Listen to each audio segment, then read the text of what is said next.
오늘 설교는 저번 주에 하려고 했다가 경제 때문에 못했던 그거 김종사님 실망했습니다. 그 설교 하겠습니다. 짧을 겁니다. 10몇 분 정도면 끝날 겁니다. 기존에 제가 써놨던 글을 좀 더 이렇게 풀어서 좀 설명을 좀 해드릴 거고요. 똑같이 우리 회복교회 온라인, 오프라인 성도님들하고 얘기를 나눴으면 하는 부분입니다.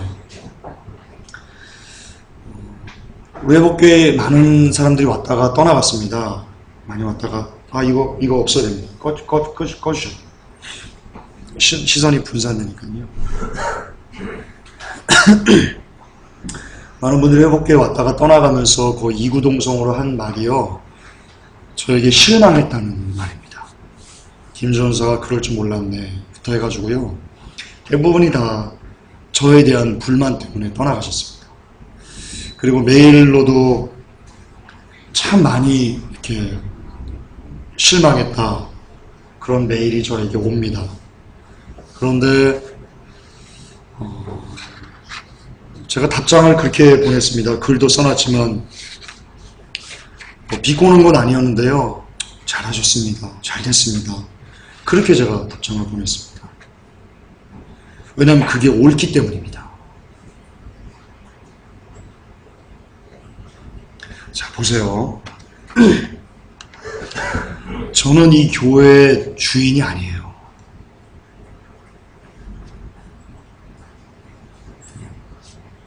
그렇잖아요. 주인이 아니에요. 회복교회의 주인은요, 우리가 여차 강조하지만 저도 아니고요, 우리 성도님들도 아니고요, 그 누구도 회복교회의 주인이 아니에요. 이 교회의 주인은 예수 그리스도였으면 좋겠어요. 그런데 거기에 주께서 개척하신 그 교회에 저를 그냥 리더 양으로서 세우신 건데요, 저의 그 어떤 그 부족한 모습을 보고 교회를 떠나가는 것이 아니고요, 실상은 이 교회가 예수님 뜻대로 가지 못하는 것 때문에 떠나가는 게 옳아요. 예를 들어서 가령 WCC를 하더라, 베리치 짐승의 편이라고 하더라, 기타 하나님 말씀에서 완전히 위배돼가지고 교회가 갈 때 그러면서 떠나가는 건 오케이예요. 그런데 저의 인간적인 면 때문에, 김종사의 인간적인 다혈질이고 대부분 다 그래요. 그렇게 함부로 말을 할 수 있냐부터 해가지고 저의 어떤 외면적인 그 성도들과 대하면서의 미숙한 부분이 있지 않습니까? 그런 부분에 상처 입었다고 교회를 떠나가십니다. 그렇다면요, 그분들은요, 실상은 예수 그리스도를 바라보고 교회 신앙생활을 하는 게 아니고요, 그분은 사람을 보고, 처음부터 김전소라는 저를 보고 신앙생활을 시작했다는 겁니다. 그게 박살났으니 얼마나 좋아요. 그거는요, 그의 생각들은요, 죄송하지만 완전히 박살나야 되는 생각이었어요. 저에게 실망을 더 했어야만 하는 것이었어요. 그래서 그분들이 마음속에 야 김전사 저렇게 찬양인도 하고 설교도 한국교회를 위해서 막 외치고 그러더만, 야 저도 별거 없네, 김전사 별거 없네. 여러분, 그렇게 깨달으셔야만 해요. 회복교회 성도님들도 마찬가지예요. 여러분들 저에 대한 기대를 가지면 안 돼요. 여기 계신 누구도요, 저에 대한 기대를 눈꼽만부터 가지시면 안 돼요. 저도 여러분과 똑같이요, 구원받아야 될 불쌍한 영혼일 뿐이에요. 그런 영혼한테 뭘 기대하시겠다는 거예요? 기대하시면 죽어요. 저 보면 죽어요. 그러므로 그분들은 저한테 실망하신 게요, 제가 메일 보낸 게요, 여러분들 잘 됐네요, 저의 잘못을 잘 보셨네요, 그게 그들에게 옳은 거예요.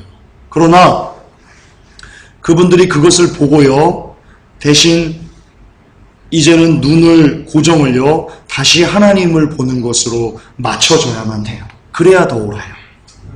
자, 이제 김전사에게 실망했으니까 야, 이 회복교회 마지막 때 전하는 교회라고 해가지고 왔더니 야, 김전사 인품이 졌다 오네, 그렇게 해서 실망했으면요, 거기서 끝나고 교회를 떠나가거나 그러면 안 되고요. 거기서 실망했으면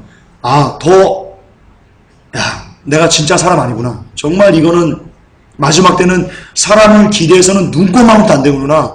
오직 하나님만 봐야 되는구나. 라는 것으로 마음을 완전히 이렇게 선회하셔야 된다는 거예요. 그래야 그 사람이 살아요. 그래야 살아요. 거기서 선회하지 않고요. 하나님을 보지 않고요. 또 다른 누군가를 목사님을 찾아간다. 또 다른 어떤 교회를 찾아간다. 그는 죽어요. 왜냐면요. 이게 본질적으로 고쳐지지 않은 사람은요. 사람을 보는 거에서 놓고 하나님을 보는 것에 그렇게 치유되지 않은 그런 쪽으로 이렇게 가지 않는 사람은요. 다른 교회 가도요. 똑같이 그 목사님에게 저에게 봤던 어떤 안 좋은 부분을요. 또 보게 돼요. 그러면서 이렇게 말할 줄 몰라요. 야, 김전사가 돈은 안 밝혔는데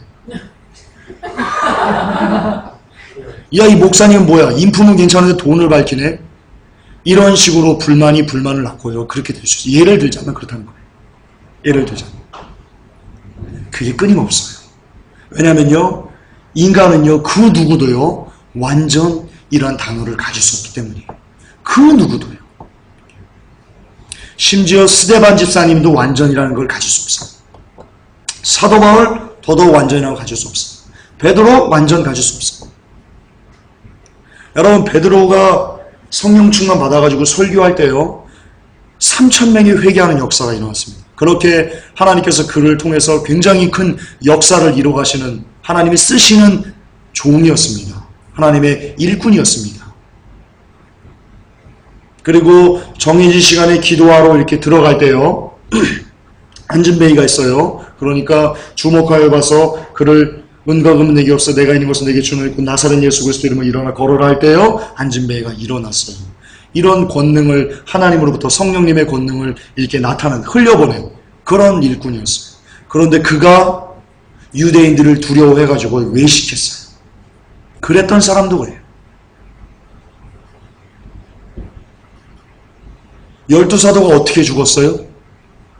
도마 축창에 찔러 죽고요. 바돌로메는 껍질이 벗겨져서 죽고요. 베드로는요. 유명한 커바디스 도미네 아시죠? 여러 번 설교했죠? 이제 막 순교의 때가 가까우니까 무서워가지고 도망가려고 합니다. 근데 예수님께서 다시 예루살렘으로 오세요. 그걸 봤어요.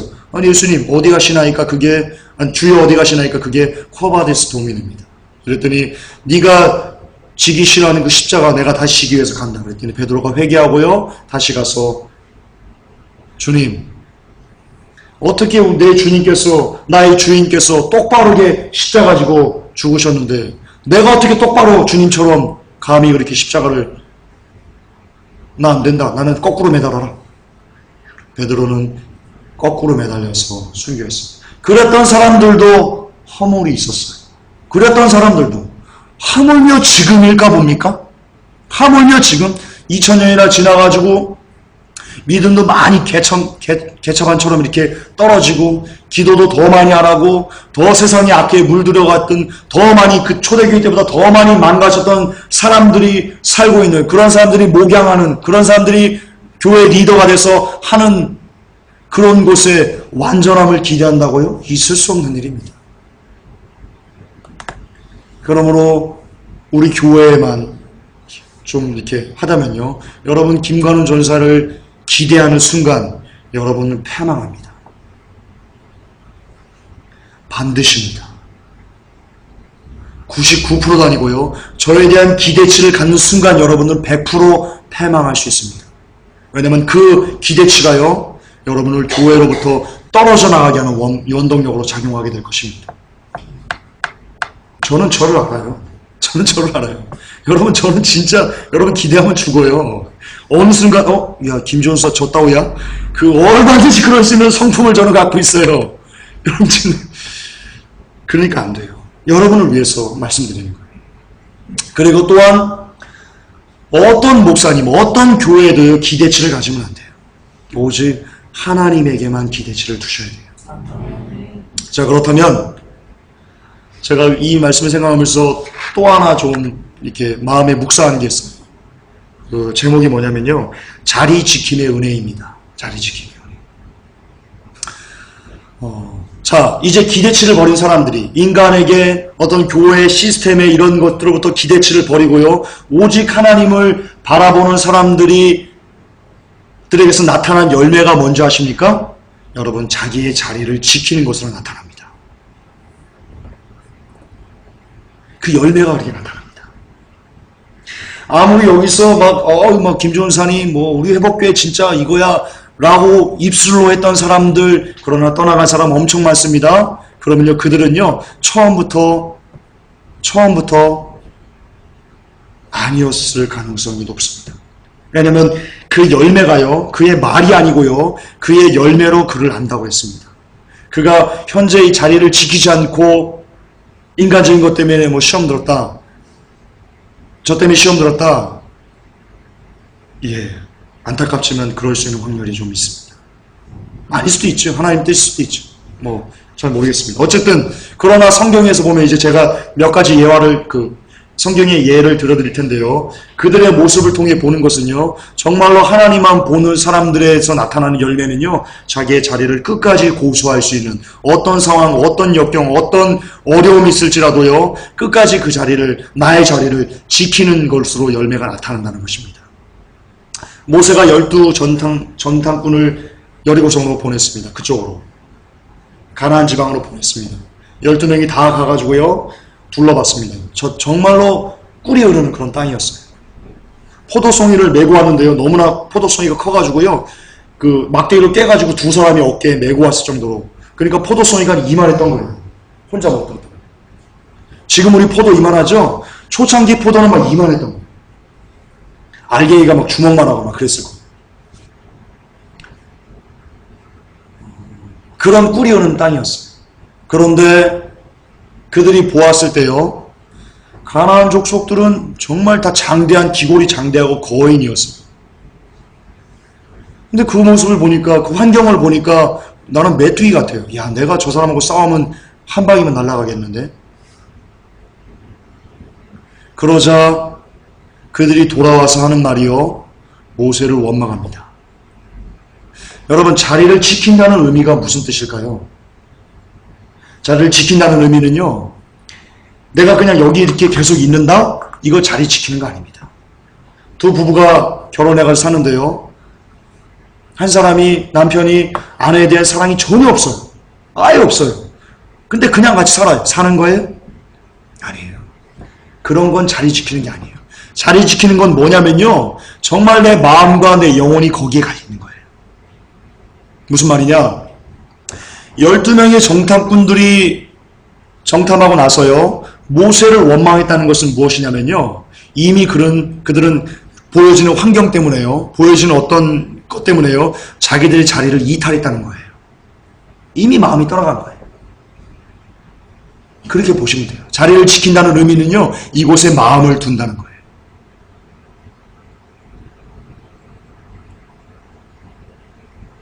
그런데 이곳에 마음을 끝까지 두었던 여호수아와 갈렙은요, 가나안 땅에 들어갔습니다.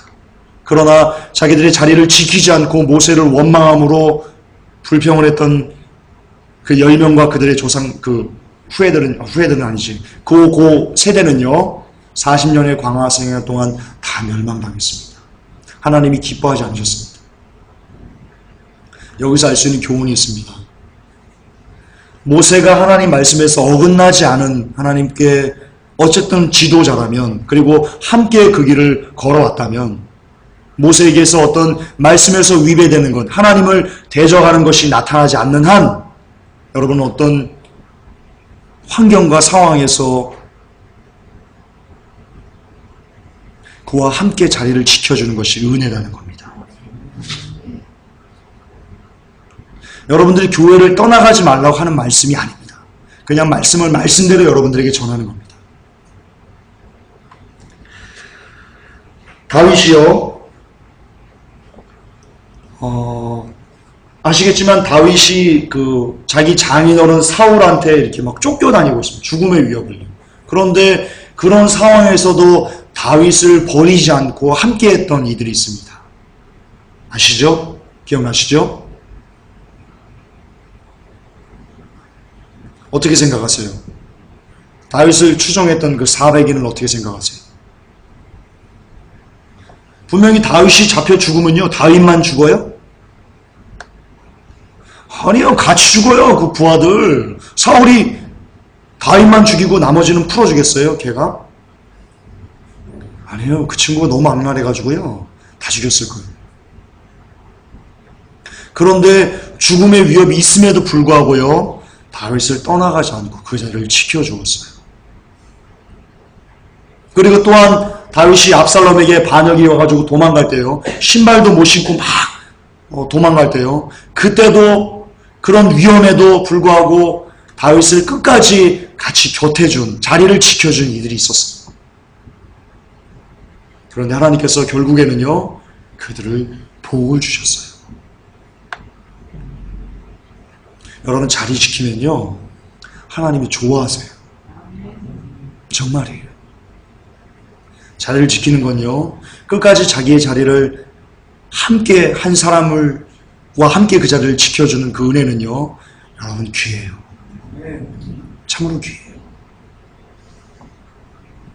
그런데 여기서 보고 싶은 게 있어요. 그 사람들이 모세를 존경했기 때문에, 그 여호수아와 갈렙이 모세 때문에 그 자리를 지켰어요. 자, 이게 핵심이에요. 분명히 12명 중에 10명은 원망하고 그랬어요. 근데 2명은 끝까지 원망하지 않고 자기의 자리를 지켜줬어요. 왜 그랬어요? 여호수아와 갈렙이 모세를 너무나 사랑해서, 모세의 인격이 너무나 훌륭해서 막 모세를 신처럼 받들어가지고 끝까지 지킨 거예요? 아니에요. 여호수아와 갈렙이 하는 말들을 보면요, 야, 하나님이 우리 함께 하시면 능히 저 성을 우리가 정복할 수 있어 라고 얘기합니다. 그들의 입술에는요, 늘 모세가 아니고요, 하나님이 있었어요. 그러니까 모세 너머에 모세를 쓰고 계신 하나님을 바라볼 때 그는 자리를 지킬 수 있었던 거예요. 그게 핵심이에요. 마찬가지예요. 왜 다윗을 그 생명의 위험, 그 사울이 그 군사들 이끌고 막 수만 명의 군사를 이끌고 죽이려는 그 상황에서도 왜 그 소수가 잡히면 죽는데도 불구하고 다윗과 함께 했어요? 다윗이 얘기하는 그 시를 짓고 다윗이 기도할 때 그 뒤에 역사하시는, 영으로 느끼는, 아, 하나님이 다윗과 함께 하는구나. 내가 다윗을 쫓으면 그 다윗을 너머에 계신 하나님의 그 은혜, 그 사랑이 나에게도 흐를 수 있겠구나. 어쨌든 다윗이 아니고 다윗 너머에 역사하시는 하나님을 그들이 보았기 때문에 어떤 생명의 위협에도 불구하고요, 다윗을 붙여줄 수 있었던 거예요. 그게 핵심이에요. 압살롬도 마찬가지예요. 압살롬에 피해서 도망가는 다윗을 끝까지 포기하지 않은 그 사람들도요, 역시 지금까지 해오면서 다윗의 뒤에서 역사하시는 하나님의 권능을 그들이 체험했기 때문이에요. 그러니까 요는, 자리를 지킬 수 있는 힘은, 내가 지금 이 자리를 넘어지지 않고 끝까지 이 자리를 고수할 수 있는, 그것이 은혜인데요, 그것을 지킬 수 있는 힘은 어디에 있냐? 우리가 하나님을 바라보는가 아닌가에 달려있다는 겁니다. 회복교회도 마찬가지입니다. 그동안 많은 하나님의 역사하심 정말 있었습니다. 그 짧은 순간에 회원수도 많고요, 정말 하나님이 아니고서는 감히 할 수 없는 일들. 네. 이 조그만 교회가 대형 교회와 싸우고, 실질적으로 그런 열매도 우리가 나타내고, 대형 교회에서도 깨닫고 돌아오는 영혼들도 있고, 이런 정말 다윗과 골리앗 같은 싸움에서 승리한 적도 많습니다. 그런데 그것이 우리의 노력 때문입니까? 여러분들 한 기도 한 7시까지 해서 그런 능력이 나타난 겁니까? 아니에요. 정말 전적인 하나님의 역사심이 이곳에 있었기 때문입니다. 그러니까 어쨌든 여러분들은 한 1년 반 동안의 삶을 우리가 함께 하면서요, 여러분들은 체험하셨습니다. 하나님의 역사심을, 이 뒤에, 김전사 뒤에 회복교회를 인도해 가시는 하나님의 권능을 여러분 어쨌든 체험하신 겁니다. 그렇다면 제가 헷가닥해 가지고 변질되지 않는 한, 정말 이 교회가 막 산으로 가지 않는 한, 하나님의 거룩한 말씀에서 빗나가지 않는 한, 여전히 하나님은 이 촛대를 옮기지 않으실 겁니다. 네, 그렇습니다. 하나님 죄도 범하지 않았는데 촛대를 옮기시는 그런 분이 아니십니다. 쓰다가 아유 너 이런 그런 분 아니십니다. 쓰다가 혹 넘어진다면요, 하나님께서는 더 마음에 타가지고요, 더 저에게 회개의 영을 부으시고요, 징계를 통해서 어려움을 통해서 제가 깨닫게 해가지고요, 다시 바른 길로 우뚝 서게 하는 그런 하나님이시죠. 한번 잘못했다고 에이씨 팽개쳐 에이 가고 이러신 분 아닙니다. 하나님. 우리 하나님 그러신 분 아닙니다. 그렇기 때문에 하나님께서 어쨌든 마지막 때 촛대를 이곳에서 쓰어서 마지막 때를 선포하는 일을 하고 계시는데요. 하나님의 역사하심이 여러분들이 보셨다면, 경험했다면, 우리가 함께 했다면 정말 그 마지막 하나님의 그 사명을 위해서 여러분이 여러분의 자리를 은혜로 지켜주셔야 됩니다. 그것은 말씀드리지만 그냥 예배만 나오고 그런 것이 아니고요, 정말 이곳에 여러분의 마음을 부어주시는 것이 자리를 지키는 겁니다. 정말 이 교회를 위해서, 이 교회가 늘 예수 그리스도만 주인으로 삼는 교회가 되게 해달라고, 혹시 잘못 가면 주님 다시 김준사 때려서, 우리들 때려서 다시 바른 길로 가게 해달라는 그런 늘 이곳을 향한 애틋한 마음, 따뜻한 마음, 그리고 저를 향한 따뜻하고 애틋한 마음이 있어야만 합니다. 그게 자리를 지키는 겁니다. 그럴 때 저도 그렇고, 저도 여러분들을 볼 때 자리를 지키는 것은요, 늘 우리 회복교회 성도님들을 볼 때 그래도 지금까지 이러면서 함께 해왔던 그 정을 늘 기억하면서 더 많이 기도해주고 더 많이 품고 더 많이 사랑하기 위해서 애쓰는 것이요, 제가 이 자리를 지키는, 올 테면 오고 갈 테면 가고, 이게 아닌 겁니다. 이거 제 자리 지키는 거 아닙니다. 제가 그랬습니다. 회개합니다. 안 그럴 겁니다. 안 그럴 겁니다. 더 애틋하게, 더 따뜻하게 대하기 위해서, 더 예수의 심장으로 여러분을 대하기 위해서 애쓰고 노력할 것입니다. 여러분들도 혹 김준서의 실수와 잘못과 이런 것들을 발견한다 하실지라도 그것 때문에 어떤 교회를 등지는 것보다는 원래 그렇지, 사람이 원래 그렇지 라고 비껴서 하나님을 바라보시고요, 그리고 그것 때문에 하나님 때문에 제가 더 불쌍해서, 하나님 때문에 제가 더 불쌍하게 여겨져서 저를 위해서 더 품고 기도해 줄 수 있는 그런 따뜻한 마음을 서로 주고받는 우리가 되는 것이요, 저도 자리를 지키는 거고 여러분도 자리를 지키는 것입니다. 그리고 우리가 그렇게 끝까지 우리의 각자의 자리를 고수하면서 지켜줄 때 이 교회는요, 정말 일어나 빛을 발할 수 있게 되고, 하나님이 정말로 좋아하시고 사랑하시고 기뻐하시는 우리 공동체가 될 줄로 믿습니다. 그러십시다. 기도합시다. 하나님, 고맙습니다. 더욱더 각자의 위치에서 자리를 지키고자 합니다. 그것이 하나님의 선하신 뜻임을 하나님 기억합니다. 인간을 바라보면 실망합니다. 실수합니다. 그러나 우리 뒤에 역사하시는 예수 그리스도의 피 묻은 십자가를 봅니다. 우리를 볼 때 그냥 보지 않고 예수 그리스도의 피 묻은 십자가를 통해서 우리가 상대방을 바라볼 수 있게 하셔서, 그가 실수하고 넘어질 때 정죄나 비난보다는 더 많이 애틋하게, 더 많이 불쌍하게, 더 많이 긍휼의 눈으로 바라볼 수 있는 우리들 되게 하여 주시옵소서. 예수 그리스도를 받들어 축복하며 기도 올렸나이다. 아멘. 주님 감사합니다.